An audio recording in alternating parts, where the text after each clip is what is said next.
الحمد لله نحمده ونستعينه ونستغفره ونؤمن به ونتوكل عليه ونعوذ بالله من شرور أنفسنا ومن سيئات أعمالنا من يهده الله فلا مضل له ومن يضلل فلا هادي له ونشهد أن لا إله إلا الله وحده لا شريك له ونشهد أن سيدنا ونبينا ومولانا محمدا عبده ورسوله صلوات الله عليه وعلى آله وأصحابه وأزواجه وذرياته وأهل بيته أجمعين أما بعد فأعوذ بالله من الشيطان الرجيم بسم الله الرحمن الرحيم ولن ترضى عنك اليهود ولا النصارى حتى تتبع ملتهم قل إن هدى الله هو الهدى ولئن اتبعت أهواءهم من بعد ما جاءك من العلم ما لك من الله من ولي ولا نصير صدق الله العظيم وقال نبينا صلى الله عليه وسلم لا يؤمن أحدكم حتى أكون أحب إليه من والده وولده والناس أجمعين وقال عليه السلام لا يؤمن أحدكم حتى يكون هواه تبعا لما جئت به صدق الله مولانا العظيم وصدق رسوله النبي الكريم ونحن على ذلك لمن الشاهدين والشاكرين بزرگان ملت، آج ہم اس دور سے گزر رہے ہیں جس دور میں باطل طاقتیں، اسلام مخالف مشنریز پورے طور پر کام کر رہی ہیں اور اپنے پورے وسائل کے ساتھ، مال کے ساتھ اور سارے ذرائع کے ساتھ ترقی کرتی جا رہی ہیں۔ دنیا کے اندر اسلام مخالف تہذیب، اینٹی اسلام کلچر کو پھیلانے کے لیے جتنی کوششیں، جتنی محنتیں ہو رہی ہیں، اگر ہم کمپائر کر کے دیکھ لیں تو اتنی محنت اور اتنی کوشش اسلام کو سمجھانے میں، مسلمانوں کو اسلام پر باقی رکھنے میں اور اسلام کے سلسلے میں جو شکوک اور ڈاؤٹس پیدا کیے جاتے ہیں اس کے سلسلے میں جس طرح ہماری طرف سے کام ہونا چاہیے تھا ویسا کام نہیں ہو رہا ہے۔ بنیاد کہاں سے شروع ہوتا ہے؟ ایک ایمان والا بندہ، کلمہ پڑھنے والا مسلمان بندہ اگر اپنے دین پر پورے طور پر جمع ہوا ہوتا ہے، اس کی زندگی کے اندر اللہ اور اس کے رسول کے حقوق اور بندوں کے حقوق کی ادائیگی ہوتی ہے اور اپنے کو حرام چیزوں سے بچاتا ہے اور اللہ کے اوامر جو کام کرنے کے بتلائے گئے ہیں ان پر پابندی کے ساتھ جمع ہوا ہے، تو پھر اس کے ذہن و دماغ کے اندر اسلام کے سلسلے میں کوئی ڈاؤٹس پیدا نہیں ہوتے ہیں۔ نمبر شروع ہوتا ہے عمل کے ختم ہونے سے۔ جہاں ایمان والا بندہ عمل میں سستی کرتا ہے، اللہ نے جن چیزوں کو کرنے کو کہا ہے بیسکلی طور پر، جن کو فرائض کہا جاتا ہے، نماز ہے، زکوٰۃ ہے، حج ہے اور رمضان کے روزے ہیں، ماں باپ کا حقوق ہے، بیوی بچوں کے حقوق ہیں، اور اللہ اور اس کے رسول کا حقوق ہے۔ اسی طرح جو ہمیں قیامت تک کے لیے کتاب دی گئی ہے، ساری کتابوں کی سردار قرآن مجید ہے، اس کا حق ہے۔ اگر یہ ساری چیزیں آدمی کر رہا ہوتا ہے تو پھر اس کے ذہن و دماغ کے اندر باہر والوں کی باتوں کا اثر نہیں ہوتا ہے۔ چاہے اسلام کے خلاف جتنی باتیں کی جا رہی ہوں، اسلام کو لے کر کتنے ہی لوگ اعتراض کر رہے ہوں، اور لوگ دنیا کے کلچر کو کمپائر کر کے اسلام کو فنڈامنٹل بتا رہے ہوں کہ یہ بنیاد پرست ہے اور جو ہے اس کے اندر سختی ہے اور اسلام آزادی کو نہیں چاہتا ہے، تو دنیا والے جو بھی باتیں کرتے رہتے ہیں، اس آدمی کا جو آدمی عمل پر مضبوط ہوتا ہے اس پر کوئی ذرہ برابر اثر نہیں ہوتا ہے۔ جہاں عمل ختم ہوتا ہے، اللہ کا کنیکشن، اللہ کا تعلق ڈھیلا پڑنے کی وجہ سے اوروں کی باتوں میں اسے اثر دکھائی دیتا ہے، دوسروں کی باتیں اسے ذہن پر اثر کرتی ہیں، اس کے دل و دماغ پر اثر پیدا کرتی ہیں، وہ سمجھتا ہے ہاں یہ بات بھی صحیح ہے۔ کیوں؟ اس لیے کہ آدمی نے اللہ سے کنیکشن توڑ لیا تو دنیا بھر کے باتوں کے اندر اسے کچھ نہ کچھ اثر دکھائی دیتا ہے اور ان باتوں کے پیچھے آدمی چلنے پڑتا ہے۔ عقائد جن کو کہا جاتا ہے، عقائد یعنی اللہ اور اس کے رسول کو لے کر، ایمان آخرت کو لے کر ہمارا کیا کانسیپٹ ہونا چاہیے، ہمارا کیا کانفیڈنٹ ہونا چاہیے، ہمارے دل کے اندر، دل کے رگ کے اندر عقیدے کی درستگی کیسے اترنی چاہیے۔ پھر اس کے اندر کمزوری شروع ہو جاتی ہے، اللہ سے تعلق کٹنے کی وجہ سے دنیا والوں کی باتوں میں اثر دکھائی دیتا ہے، پھر آدمی اسی کے پیچھے چل پڑتا ہے۔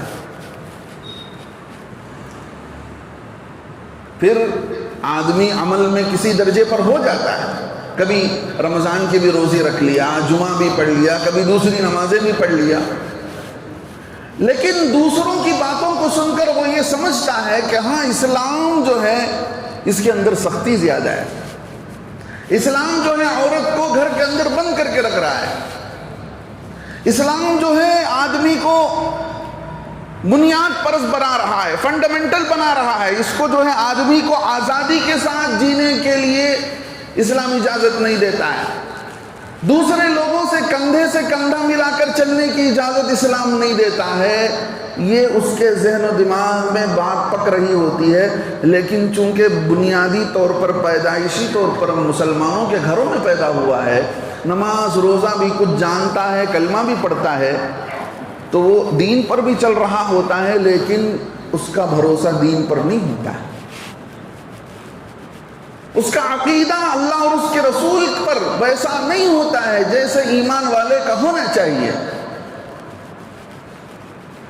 توحید کو لے کر، اللہ کی وحدانیت کو لے کر، نبی محمد رسول اللہ صلی اللہ علیہ وسلم کی رسالت کو لے کر، اور آخرت پر یقین کو لے کر، ایمان کو لے کر اس کے ذہن و دماغ میں شکوک و شبہات ہوتے ہیں، ڈاؤٹس ہوتے ہیں، وہ اسے اندر سے کھائے جا رہے ہوتے ہیں۔ دیکھیے آپ یہاں سمجھیے ایک بات، مرتد ہونا، ہم سنتے ہیں مرتد ہو گیا، مرتد ہونے کا مطلب کیا ہے؟ مرتد ہونے کا مطلب یہ ہے کہ ایک آدمی مسلمان کے اسلام کے اندر تھا، اسلام کو مان رہا تھا، لیکن اب اس نے ٹوٹلی طور پر اپنے ذہن و دماغ سے اسلام کو نکال کر پھینک دیا، دوسروں کے ذہنوں پر، دوسروں کے عقیدے پر اپنے عقیدے کو جوڑ لیا اور ان کے عقیدے کے مطابق دل و جان سے قبول کر لیا۔ تو یہ آدمی وہ ہوتا ہے جو ٹوٹلی اسلام کی باؤنڈری سے باہر جا چکا ہوتا ہے۔ ان کا مسئلہ تو الگ ہے، ان کے بارے میں یہ ہے کہ اگر اسلامی حکومت ہے تو ان کو فوری طور پر پکڑا جائے اور ان کا قتل کیا جائے. کیوں؟ کہ یہ اسلام سے بد ذہن ہو کر جو اسلام کو چھوڑ کر گیا ہے، اس کو دیکھ کر کہیں دوسرے اور تیسرے، اور یہ ارتداد کی بیماری پھیلتی چلی جائے گی. اسی لیے ذرہ برابر بھی کمپرومائز نہیں کیا جائے گا. اگر اسلامی حکومت ہے تو اس کو پکڑ کے قتل کیا جائے گا. میں ان لوگوں کی بات نہیں کر رہا، میں ان لوگوں کی بات کر رہا ہوں جو مسجدوں میں بھی آ رہے ہیں، مسلمان بھی ہیں، نماز بھی پڑھ رہے ہیں، لیکن ذہن و دماغ ان کا اسلامی نہیں ہے. اسلام کو لے کر ان کے ذہن میں اشکالات ہیں، شکوک ہیں، اعتراضات ہیں، کوسچنز ہیں، اور وہ دنیا والوں کی باتوں میں سمجھتے ہیں کہ یہ دنیا والے جو کہہ رہے ہیں صحیح ہے، اسلام کے اندر ایسی کچھ چیزیں ہیں. یہ ہوتا ہے ذہنی ارتداد، فکری ارتداد، یعنی مینٹیلٹی طور پر اینٹی اسلام کا ایک جذبہ اس کے اندر پنپ رہا ہوتا ہے.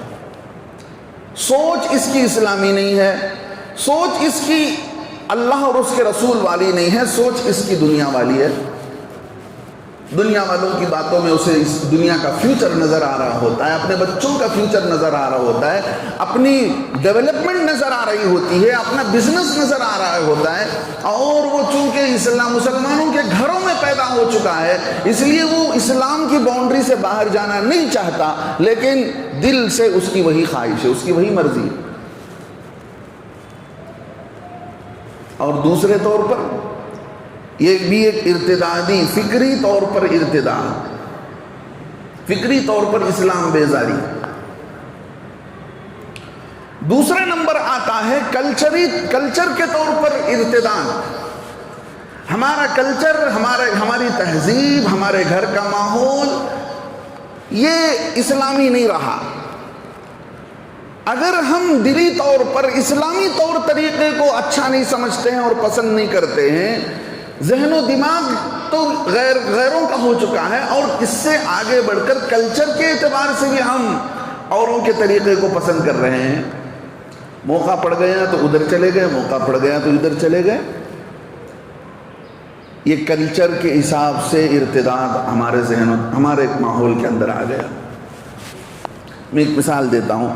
جو بچے زبردستی مدارس میں پڑھ رہے ہوتے ہیں، ان کو ماحول چاہیے ہوتا ہے کہ پینٹ شرٹ پہننے کے لیے، زبردستی اندر سے ان کے اندر قرآن کی عظمت نہیں، مدرسے کی اہمیت نہیں، ماں باپ زبردستی پڑھا رہے ہیں، پڑھ رہا ہے بچہ.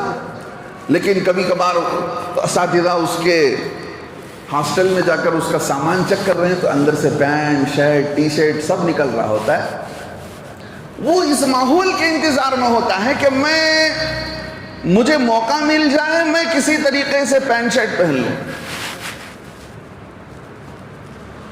یاد رکھ لیں، ایسے لوگ جو موقع کے انتظار میں ہوتے ہیں، دنیا والوں کے ہاں میں ہاں ملانے کے، دنیا والوں کے جیسا بن جانے کے، اور دنیا والوں کے خیالات اور ان کے کلچر میں اپنے مستقبل اور فیوچر کو جنہیں نظر آتا ہے، ایسے لوگ کبھی ان کے حوالے دنیا کی حکومت نہیں کی جاتی. میں مثال دیتا ہوں. پچھلے ماضی میں اگر ہم دیکھ لیں تو دو بڑی طاقتیں سمجھی جاتی تھی، ایک امریکہ کی، ایک رشیا کی، اور ان کے بیچ میں لڑائی ہوتی تھی، آج بھی ہے. کچھ کنٹریز ایسے ہیں جو امریکن سپورٹ میں ہیں، اور کچھ کنٹریز ایسے ہیں جو مینٹیلٹی طور پر سوچ ان کی رشین ہے. وہ چاہتے ہیں کہ رشیا آگے بڑھ جائے، یہ چاہتے ہیں امریکہ آگے بڑھ جائے، جو بھی آگے بڑھے. لیکن 20 سال کی مجاہدہ اور مشقت کے بعد افغانی قوم نے اپنے ذہن و دماغ کو اسلامی بنا رکھا تھا، اس کے لیے اپنا سب کچھ قربان کیا، دنیا والوں نے انہیں بدنام کیا، اور امریکہ نے اپنا پورا ایٹمی پلانٹ لا کر ختم کر دیا. لیکن ان کے عزم، ان کے پکے ارادے، ان کے حوصلے اتنے بلند تھے کہ دنیا کی کسی بھی شور و شغب کی وجہ سے، دنیا والوں کے بدنام کرنے کی وجہ سے وہ ذرا برابر متاثر نہیں ہوئے، دنیا والوں کی طاقت سے ذرا برابر متاثر نہیں ہوئے۔ آج ان کے ہاتھ میں اللہ رب العزت نے پورے ملک کو اٹھا کر دیا۔ آج بھی وہ جاتے ہیں۔ پچھلے دنوں رشیا کے اندر افغان کا فارن منسٹر گیا تو وہ پورے اپنی پگڑی کے ساتھ ہے۔ وہ ایسا نہیں تھا کہ مسجد سے باہر گیا تو ہم جیسے پینٹ کو جھاڑ کے باہر نکل جاتے۔ اللہ کے سامنے ہم کھڑے ہوں گے تو وہ نبی علیہ السلام کے طریقے کے مطابق کھڑے ہوں گے، باہر جائیں گے تو ہمارا اسلام وہ کونے میں رکھ کر۔ وہ رشین پارلیمنٹ میں جا کر بیٹھ رہا ہے تو اس کے جبے کے اندر کوئی فرق نہیں آیا، اس کا پائجامہ ٹخنوں سے اوپر ہے، اس کے سر پر پگڑی ہے، یعنی اس کا دل بھی مسلمان ہے، اس کا ظاہر بھی مسلمان ہے۔ ایسے لوگوں کے ہاتھوں میں اللہ رب العزت حکومت دیتے۔ میرے دوستو بزرگوں، یہ ہوتا ہے کلچر کا ارتداد۔ اس پر میں آگے بات کروں گا آئندہ کے جمعوں میں، لیکن یہ سوچ جن کی بدلتی ہے، عام طور پر ہمارا نوجوان طبقہ، ان کی سوچ، ان کی مینٹالٹی اسلامک مینٹالٹی نہیں رہی، اگر ہے ویسی نہیں ہے جیسی ہونی چاہیے۔ نمبر ایک، جو سب سے پہلی طور پر ذاتی طور پر میں دین پر چلنا نہیں چاہتا ہوں، ذاتی طور پر مجھے داڑھی پسند نہیں، ذاتی طور پر مجھے اسلامک ڈریس پسند نہیں، اسلامک کوڈ مجھے پسند نہیں، اسلامک آئیڈینٹیفائی مجھے پسند نہیں، یہ پرسنل طور پر میں اسلام پر چلنے تیار نہیں۔ یہ ان لوگوں کا حال جو ذہنی طور پر اسلامی خیالات میں آج نہیں جی رہے ہیں، کہیں اور نہیں۔ اللہ معاف فرمائے، یہیں بھی ہوں گے بیٹھے ہوئے، ہمارے گھروں میں ہوں گے، ہمارے اپنے بچے ہیں، ہمارے اپنے نوجوان ہیں۔ نمبر دو، اسکولوں کے اندر ایسے سلیبس انہیں پڑھائے جا رہے ہیں اور ایسی باتیں ان کے سامنے سکھائی جا رہی ہیں کہ جس کی وجہ سے وہ اندرونی طور پر اسلام بیزار ہوتے چلے جا رہے ہیں۔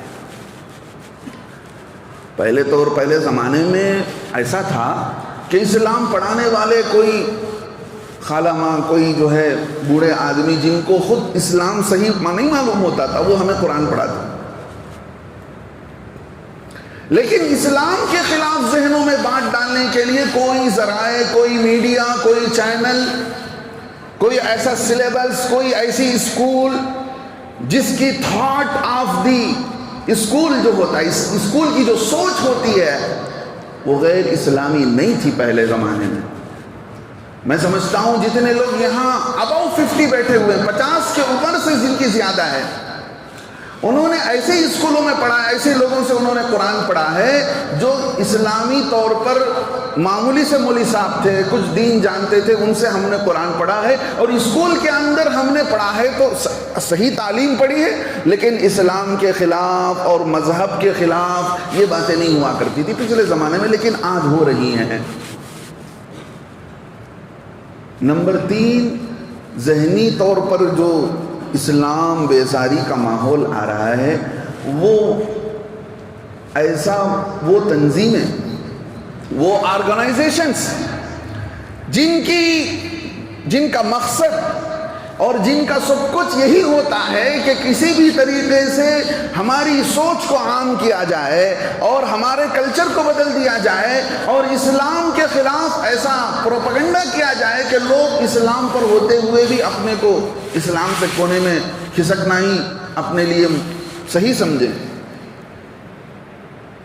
ایسے ویب سائٹ ہیں، ایسے میگزینس ہیں، ایسے آرگنائزیشنز ہیں جو اسی پر کام کر رہی ہیں، اور ہمارا پڑھا لکھا طبقہ وہ دیکھ رہا ہے، وہ پڑھ رہا ہے۔ آپ حیدرآباد چلے جائیں، حیدرآباد کے اندر مسلمانوں کی ہسٹری کتنی پرانی ہے۔ وہاں کے ایک بڑے عالم حضرت مولانا عبد القوی صاحب دامت برکاتہم فرمانے لگے کہ حیدرآباد کی عثمانیہ یونیورسٹی کے ایک لیکچرر، ایک پروفیسر کے نام پر قادیانیوں کے طرف سے باقاعدہ میگزین آتے ہیں ان کے ٹیبل پر۔ تو اسلام کے خلاف جو ماحول پیدا کیا جا رہا ہے، اس پہ ایک دنیا، پوری دنیا کے اندر، صرف ماحول ہمارے ملک کی نہیں کہہ رہا ہوں. اور چوتھے نمبر پر میڈیا کا غلط استعمال، اور میڈیا میں آنے والی ہر بات کو ہمارا نوجوان قبول کر رہا ہے. اسے نہیں پتا ہے کہ کون سے ویب سائٹ کے ذریعے سے مجھے دین لینا ہے، کن ویب سائٹ کو کھولنے سے میرا دین خراب ہوگا، میرا ایمان خراب ہوگا، میرا عقیدہ خراب ہوگا. اسے نہیں پتا. ہم آسانی کے ساتھ چھوڑ دیتے ہیں، بچہ جو بھی کر لے. اسلامی حمیت، اسلامی غیرت ہماری نہیں جاگتی ہے کہ بچہ کیا دیکھ رہا ہے، بچہ کس کو سن رہا ہے، اور جس کو سن رہا ہے اسی کے مطابق اس کا ذہن بن رہا ہے، اسی کے مطابق اس کی سوچ بن رہی ہے. حضرت ابو بکر رضی اللہ عنہ، اللہ کے نبی علیہ السلام کا جنازہ رکھا ہوا. ایک فتنہ کھڑا ہوا کہ ہم زکوٰۃ نہیں دیں گے. حضرت ابو بکر رضی اللہ عنہ کھڑے ہوئے، دیکھو نبی کے زمانے میں تم نے زکوٰۃ دیتے ہوئے، اس زمانے میں کیا تھا، اس زمانے کا کیپٹل بکریاں تھیں، اونٹ تھے، اور اسی طرح گھوڑے پالے جاتے تھے. تو اللہ کے نبی علیہ السلام نے ہر ایک کا میتھڈ بتایا تھا کہ اونٹ جس کے پاس کیپٹل ہو وہ کتنے اونٹوں میں سے کتنا اونٹ زکوٰۃ میں دے گا، کتنی بکریوں میں سے کتنی بکری زکوٰۃ میں دے گا. اللہ کے نبی علیہ السلام نے پورا میتھڈ بتایا تھا. حضرت ابو بکر رضی اللہ عنہ فرمانے لگے، اللہ کے نبی علیہ السلام کو ابھی دفن بھی نہیں کیا گیا، آپ کے روزے کے حوالے بھی نہیں کیا گیا. اس وقت میں مانعین زکوٰۃ نے کہا کہ ہم زکوٰۃ نہیں دیں گے. حضرت ابو بکر فرمانے لگے کہ دیکھو نبی کے زمانے میں تم اونٹ دیتے ہوئے رسی دیتے تھے، آج اگر اونٹ کے دیتے وقت رسی نہیں دو گے تو میں تم سے جہاد کروں گا. بظاہر سختی معلوم ہوتی ہے، رسی میں کیا ہے، ہماری ذہن تو یہی کہ رسی تو ہے 10-20 روپے کا خصہ، لپٹ لیں گے، رسی لے لیں گے. یعنی قیامت تک آنے والے انسانوں کو خلیفہ اول نبی صلی اللہ علیہ وسلم کے خاص خلیفہ یہ حکم یہ بتلا رہے ہیں کہ دیکھو تمہیں اسلام جس طریقے سے ملا گیا ہے، جس شکل و صورت سے اللہ کے نبی صلی اللہ علیہ وسلم سے ملا ہے، اس میں ذرہ برابر تبدیلی پسند نہیں کی جائے گی، ذرہ برابر کمی پسند نہیں کیا جائے گا. چھوٹی سی بات ہوتی ہے لیکن آج چھوٹی ہے کل بڑی ہوتی چلی جاتی ہے. آج چھوٹا ظلم، دنیا کے اندر ظلم کیسے پنپا. ایران کا ایک بہت بڑا بادشاہ نوشیروان عادل شکار پر گیا، لیکن دیکھا باورچی خانے کے اندر نمک نہیں ہے. شکار کر کے کھانے کے لیے نمک نہیں تو کہاں سے مزہ آئے گا. اپنے سپاہی کو بھیجا، جاؤ شہر میں جاؤ، جس کی دکان نزدیک میں ملے فوراً سے نمک خرید کر آنا، لیکن پیسے دے کر خریدنا. یہ نہیں کہنا کہ شاہی خزانے کے لیے سب کچھ حلال ہے، پیسے دے کر خریدنا. اس سپاہی نے کہا کہ حضرت اس بادشاہ سلامت تھوڑے سے نمک سے کیا ہو جائے گا. تو نوشیروان عادل جس کے انصاف کے بارے میں کتابوں کے اندر آج بھی تعریفیں ہیں، اس نے کہا کہ دیکھو ظلم کی شروعات تھوڑے سے ہی ہوتی ہے، ظلم کی شروعات تھوڑی سے ہی ہوتی ہے. آج تم نمک بغیر ظلم کے ساتھ تم لے کر آؤ گے، بغیر پیسے دیے تم لے کر آؤ گے. بعد میں آنے والا بادشاہ نمک کے ساتھ مسالے لے گا، اس کے بعد والا بادشاہ سارا سودا سلف لے گا، پھر اس کے بعد والا بادشاہ پورے کا پورا ہڑپ کر لے گا. اس کی شروعات تھوڑے سے ہوتی ہے، لہٰذا ذرہ برابر بھی میں اپنے رعایا میں ظلم پسند نہیں کر سکتا. یہی جذبہ حضرت ابو بکر رضی اللہ عنہ کے ساتھ تھا. نبی کے زمانے میں دین کی جو شکل جو صورت تھی اس میں ہم کمپرومائز نہیں کریں گے، ذرہ برابر کمپرومائز نہیں کریں گے. حضرت مولانا ابو الحسن علی میاں ندوی رحمۃ اللہ علیہ پچھلے زمانے کے بڑے مؤرخ گزرے ہیں. انہوں نے ایک مضمون لکھا تھا عربوں کو جھنجھوڑنے کے لیے. فرمایا ردۃ ولا ابا بکر لہا، ہائے افسوس ہندوستان کے اندر ایسی تہذیب بدل رہی ہے، ایسا یورپین کلچر آ رہا ہے، ایسا ویسٹرن کلچر آ رہا ہے، ذہنی طور پر ہمارا مسلمان ایسا اسلام سے باہر جا رہا ہے کہ ایسا ارتداد جس کے لیے کوئی ابو بکر جیسا صحابی نہیں رہا.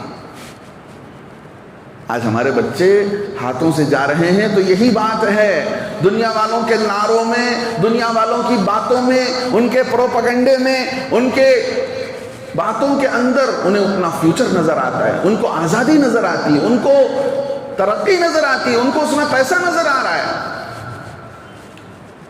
دیکھیے بنیادی طور پر اس کا علاج کیا ہے؟ 4 باتیں میں نے بتلایا۔ ایک، ذہنی طور پر آدمی دین پر چلنے، دین سے بیزار ہے۔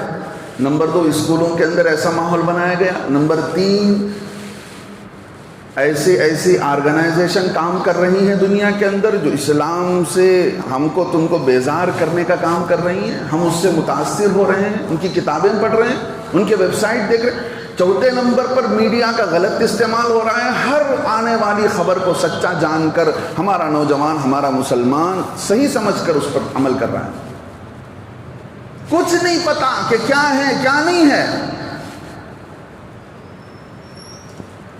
اس کا علاج یہ ہے کہ بنیادی طور پر حضرت مولانا اشرف علی تھانوی رحمۃ اللہ علیہ نے لکھا ہے کہ دیکھو مسلمان مکتب کے اندر تو آ رہا ہے، دیکھیں مکتب کے اندر بچہ آتا ہے، اسلام کے کلمے پڑھ رہا ہے، مسنون دعائیں پڑھ رہا ہے، اور نماز سیکھ رہا ہے، قرآن سیکھ رہا ہے، لیکن اس سے آگے بڑھ کر آپ لوگ جو یہاں پر بیٹھے ہیں، ان کے ذہن و دماغ کے اندر اسلام کو لے کر، اللہ کی وحدانیت کو لے کر، نبی کی رسالت کو لے کر، سنت کو لے کر، آخرت کو لے کر جیسا سوچ اور جیسا ایمان اور جیسی چیزیں ہونی چاہیے تھی وہ چیزیں نہیں ہیں۔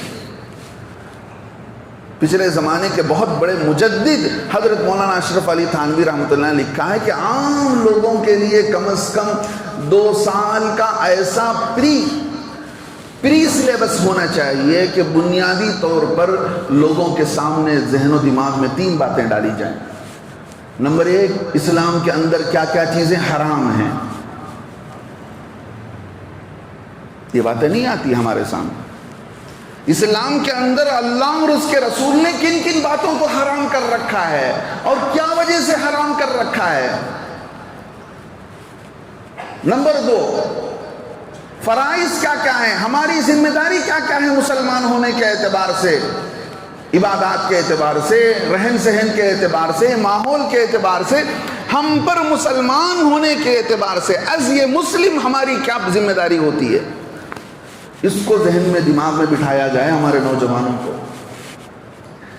نمبر 3، ہمارے ذمے کیا حق ہے، اللہ کا کیا حق، نبی کا کیا حق، ماں باپ کا کیا حق، بیوی بچوں کا کیا حق، اسلام کے سلسلے میں ہمارا کیا حق، ہم اسلام کو ہم مانتے ہیں تو ہم پر کیا حقوق ذمہ داریاں عائد ہو جاتی ہیں۔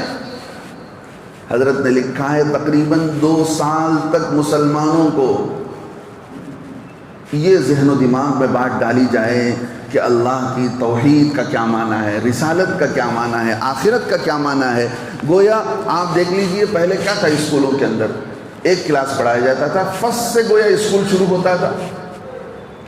اب اس کو بھی آسان کرنے کے لیے KG لایا گیا، پھر اس کو بھی 2 حصے کیے گئے، LKG اور UKG، پھر اس کے بھی نیچے لا لیا گیا پری کلاس۔ تو اسلام کے سلسلے میں جو بنیادی طور پر بیس جو ہمارے ذہن و دماغ کے اندر ہونا چاہیے وہ ویسا نہیں ہے جیسا ہو۔ اسی کی وجہ سے ہمارا نوجوان طبقہ، ہم میں کے اچھے لوگ دنیا والوں کی باتوں میں ہاں ملا لیتے ہیں اور ان کی باتوں کو سن کر ہمارے ذہن و دماغ کے اندر اسلام کے سلسلے میں شکوک و شبہات پیدا ہو جاتے ہیں۔ دیکھیے میرے بھائیوں، اسلام ایمان پورے کے پورے کانفیڈنٹ کا نام ہے، اچھی طرح سن لیجیے۔ جہاں آپ کو شکوک و شبہات آ گئے، جہاں آپ کا ایمان گڑبڑا گیا، آپ کو اللہ اور اس کے رسول پر ڈاؤٹ آ گیا، وہاں سے آپ کا ایمان آؤٹ ہو جائے گا۔ وہ ڈاؤٹ آتا ہے انہی راستوں سے۔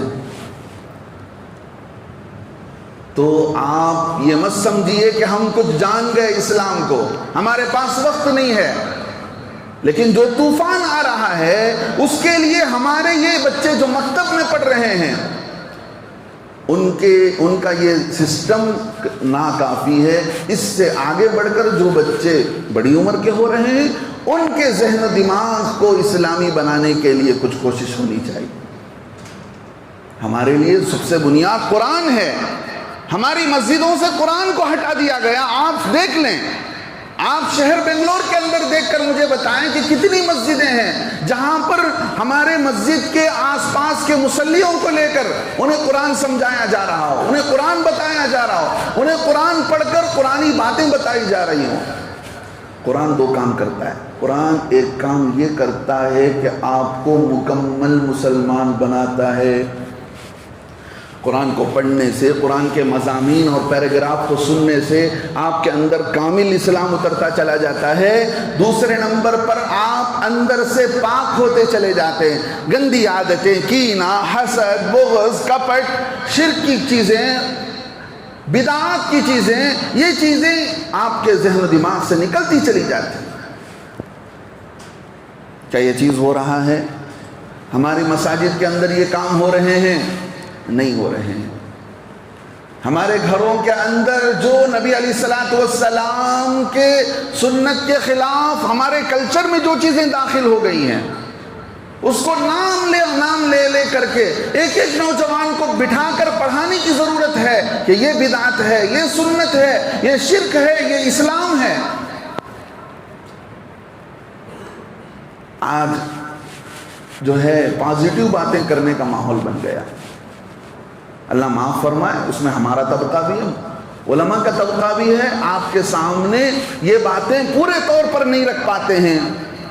بعض مساجد میں کمیٹیوں کا دباؤ ہے، کہیں لوگوں کا ڈر کھایا جا رہا ہے مولوی صاحب کو کہ میں اگر حق بولوں گا تو لوگ مجھے نہیں رکھیں گے، مجھے کمیٹیوں سے نکال. میں ہماری مسجد کی بات نہیں کر رہا ہوں، اللہ کا فضل ہے، کئی اچھے کام ہو رہے ہیں. میں بہت سارے مسجدوں کے حال ایسے ہیں جہاں پر کمیٹیوں والوں کا دباؤ ہے، جہاں پر لوگوں کا دباؤ ہے. آپ عالم کو حق بولنے نہیں دیتے ہیں. حضرت عثمان رضی اللہ عنہ فرماتے ہیں 8 باتیں جو امت اپنے ہاتھوں سے ضائع کر لیتی ہے، وہ اس میں سے ایک ایسا عالم، ایک ایسا مفتی ہوتا ہے جس کو امت اپنے ہاتھوں سے کھو دیتی ہے، جس سے لوگ پوچھتے نہیں ہیں، دین معلوم نہیں کرتے ہیں. لہذا میرے دوست و بزرگوں، ایسا طوفان آ رہا ہے. ایسے ویب سائٹ انشاءاللہ میرا تو ارادہ ہے، کچھ ویب سائٹ ہمارے بڑے علماء کے طرف سے میرے پاس ایسے ہیں. انشاءاللہ میں آئندہ کے دنوں میں جمعہ میں اس کو میں پرنٹ کر کے انشاءاللہ ہمارے ذمہ داروں کی اجازت سے اس کو یہاں تقسیم کیا جائے گا، تاکہ ہمارا پڑھا لکھا طبقہ اگر میڈیا کے ذریعے سے اسلام سمجھنا چاہے تو کن ویب سائٹ کے ذریعے سے سمجھے، کن چیزوں سے رجوع ہو، اور کس کو کھولے کس کو نہ کھولے. یہ چیز تو ان کے سامنے ہونی چاہیے، تب جا کر کے وہ ان دوسری چیزوں سے بچ سکتے ہیں. جب تک ہم ان کو وہ چیز نہیں دے سکتے ہیں، وہ چیز نہ دیں جو چیز ان کے کام کی ہے، جو چیز صحیح ہے، وہ غلط سے نہیں بچ سکتے ہیں. اللہ سے دعا کی ضرورت ہے. اللہ سے دعا بھی کیجیے، اپنے بچوں پر نظر رکھیے، اپنے گھر بار کے اندر نظر رکھیے، اور ہر ایسی چیز سے بچیے جو آپ کے دلوں کے اندر اللہ اور اس کے رسول کو لے کر، عظمت قرآن کو لے کر آپ کے ذہن و دماغ میں ڈاؤٹس پیدا ہو جاتے ہوں. ایسے ماحول سے بھی بچنے کی ضرورت ہے، اور میڈیا میں ایسے ویب سائٹ اور ایسے ویڈیو سے بھی بچنے کی ضرورت ہے. یہ ایک عجیب قسم کا فتنہ ہے ہمارے ہاتھوں کے سامنے. ہر آدمی نہیں بچ سکتا، مگر وہی بچ سکتا ہے جو اپنے کو بچانا چاہے، ورنہ اس کے اندر ہر گندگی موجود ہے، ہر برائی موجود ہے. اس سے ہم جو خیر کی چیز ہیں اس کو لے لیں، بچت کا اس باقی وقت اس کو اپنے سے دور رکھیں. یہی ہمارے ایمان کو بچایا، اسی ذریعے سے ہمارے ایمان کو ہم بچا سکتے ہیں. اللہ تعالی عمل کی توفیق نصیب فرمائے. آمین. وآخر دعوانا الحمدللہ.